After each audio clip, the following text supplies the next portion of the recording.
तूने हमको दर्द रुला के मारा, दर्द से जिए दे गए, वन में बुला के मारा।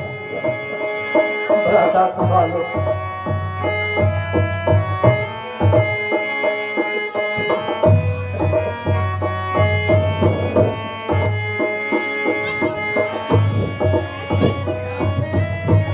सामान ऐसे तो सब छीन ही लिए थे, सामान ऐसे तो सब छीन ही लिए थे, फिर भी सबर न आया, समझ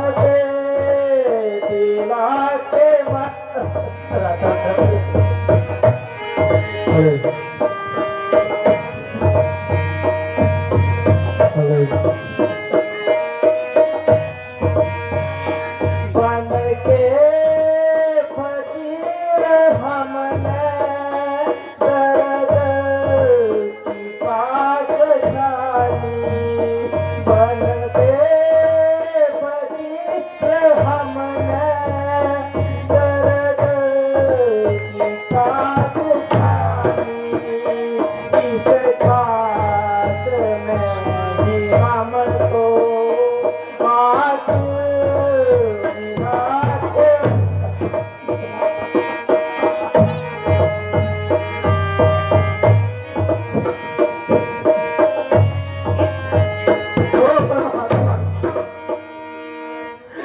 हाय अफसोस, गर्दिश क्यों हमारे पीछे पड़ी है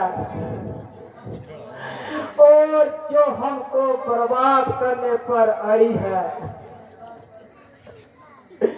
घर से निकालकर एक कोने में बिठा दिया और पिताजी के प्रेम का छाया हमारे सिर से उठा लिया।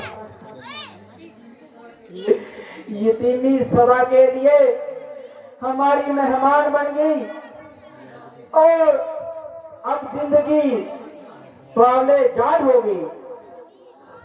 जालिम मौत, तुझे अभी ही जबर करना था, कम से कम 14 साल तो सब्र।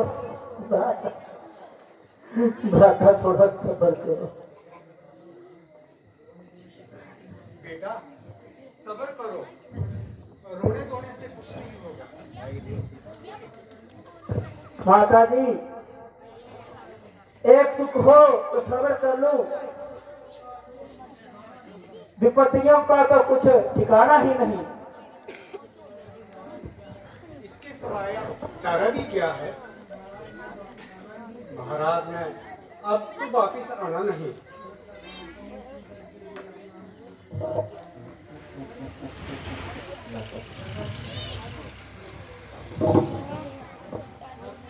भ्राता जी, मैं जो प्रार्थना करना थी मैं कर चुका हूं। आप अब अधिक मुझे क्यों मारते हो? मैं तो पहले ही मर चुका हूं। वैसे ही सुखों का पहले से ही खात्मा हो चुका और उधर आपका कठोर आत्मा हो गया। पिताजी के बाद जो भी पालन पोषण करना था, जो भी हमदर्दी का दम भरना था, भर लिया। पहले वर्ष तुम्हारा प्रेम जो कुछ मेरे साथ है उसे मैं खुद समझता हूँ और तुम्हारा दिली अभिप्राय बखूबी पहचानता हूँ, मगर क्या करूं, शास्त्रों की आज्ञा और धर्म की पाबंदी से मजबूर हूँ।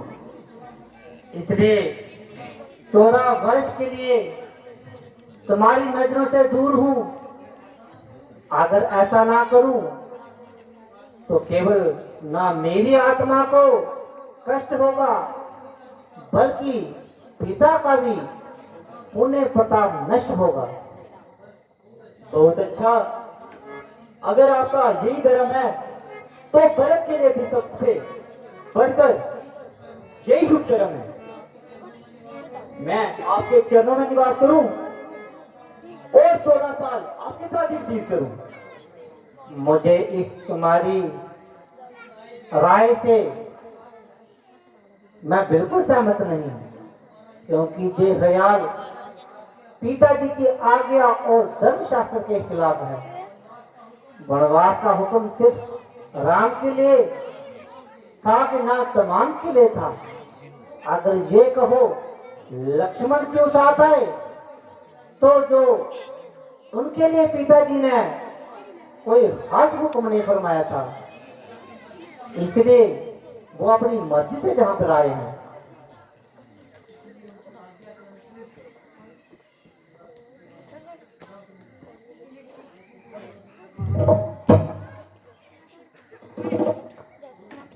पिताजी की तरफ से मुझे हर तरह संतोष है, मगर उनका एक कार्य मेरे नजदीक काबिल अफसोस है।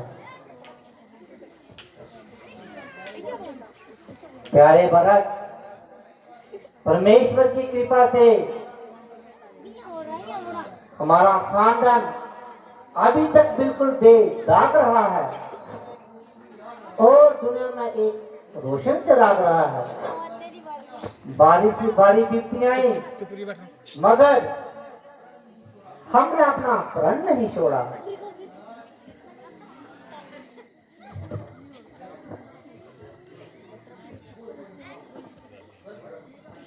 अच्छा माता कौशल्या जी, जो हुक्म दे वही इंसाफ है। हाँ हाँ, मुझे उनके हुक्म से कब इनकार है। माता जी, आप हमारा इंसाफ कर दें और इस मामले को साफ कर दें। मेरे बच्चों, मेरी खुशी इसी में है कि तुम मेरे दोनों अपने धर्म का पालन करो। बस यही मामला बड़ा माकूल है। माता जी का हुक्म कबूल है और आपका अधिक खर्चा ना फिजूल है।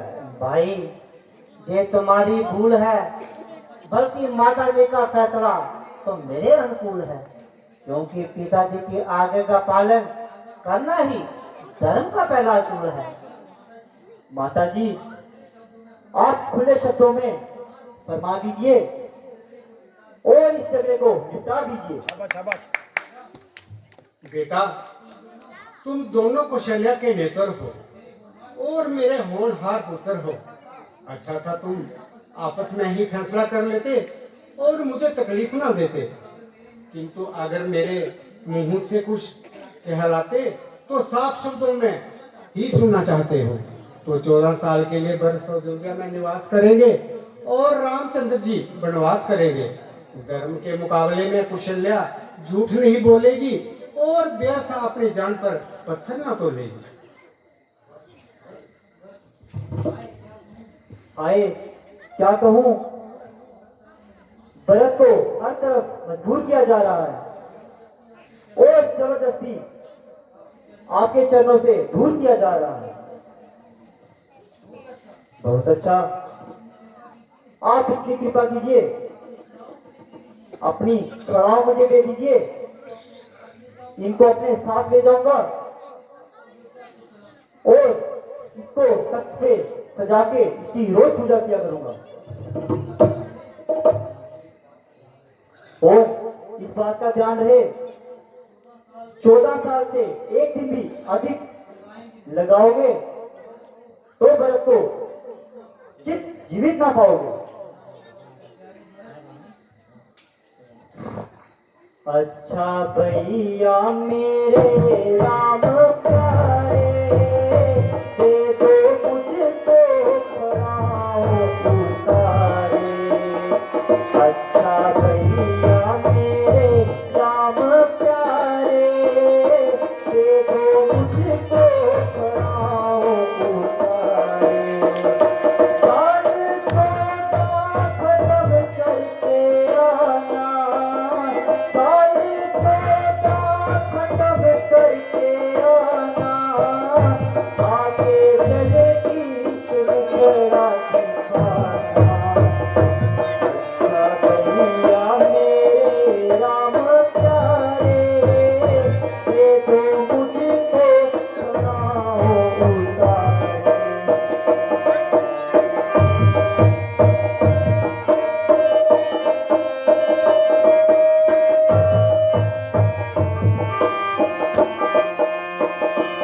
भैया आप हमें आज्ञा दे दीजिए।